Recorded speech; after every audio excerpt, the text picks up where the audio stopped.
अंधे का घाव, एक सच्चाई। आंकड़ों का झूठ, भारत बनाम दुनिया। नमस्ते। क्या भारत दुनिया में रेप के मामले में सबसे ऊपर है? अक्सर यही सवाल हमारे दिमाग में आता है जब हम खबरें देखते हैं और इसका जवाब हाँ और ना दोनों है। पर इस सीरीज अंधे का घाव में हम सिर्फ सवाल पूछने नहीं बल्कि उनके जवाब ढूंढने निकले हैं। आज पहले एपिसोड में हम आंकड़ों के पर्दे में छुपे सच को समझेंगे।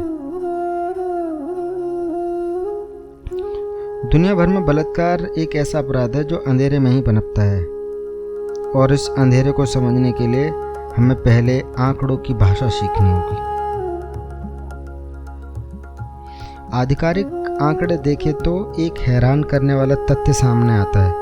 स्वीडन जैसे विकसित देश में बलात्कार की दर भारत से लगभग 18 गुना ज़्यादा है। क्या इसका मतलब है स्वीडन भारत से कहीं ज़्यादा खतरनाक देश है? बिल्कुल नहीं। दरअसल स्वीडन की ऊंची संख्या इस बात का संकेत है कि वहाँ की व्यवस्था बेहतर है। वहाँ बलात्कार की परिभाषा बहुत व्यापक है। वहाँ पुलिस और न्याय प्रणाली में लोगों का भरोसा है। वहाँ लोगों को सहयोग मिलता है, इसलिए वो रिपोर्ट कर पाते हैं। स्वीडन की ऊंची संख्या वहाँ के अपराध को नहीं बल्कि वहाँ की रिपोर्टिंग की क्षमता को दिखाती है। अब भारत के आंकड़े को देखें। यहाँ रिपोर्ट की गई दर बहुत कम है, लेकिन इसकी एक वजह है अंडर रिपोर्टिंग, यानी रिपोर्ट ना किया जाना।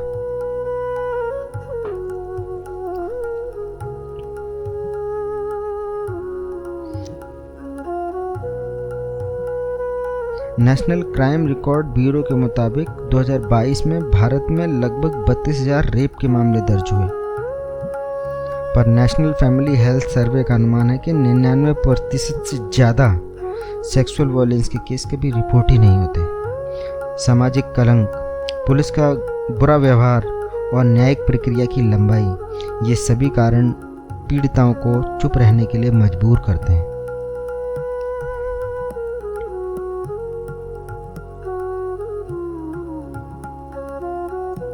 तो अगर कोई आपसे कहे कि भारत इस मामले में नंबर 1 पर है, तो समझ जाइए कि वो आंकड़ों की जटिलता को नहीं समझ पा रहा है। एक देश की कम संख्या अक्सर वहाँ की खराब व्यवस्था को दिखाती है, न कि उसकी सुरक्षा को।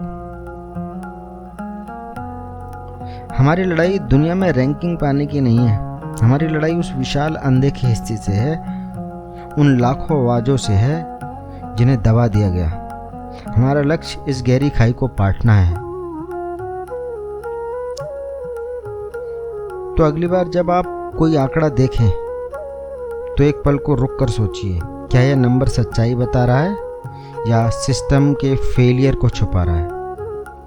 अब जबकि हमने आंकड़ों का भ्रम तोड़ दिया है, अगले एपिसोड में हम इस हिंसा की जड़ में जाएंगे। हजारों साल पुरानी प्रतिसत्ता की नींव को आपके सामने प्रस्तुत करेंगे।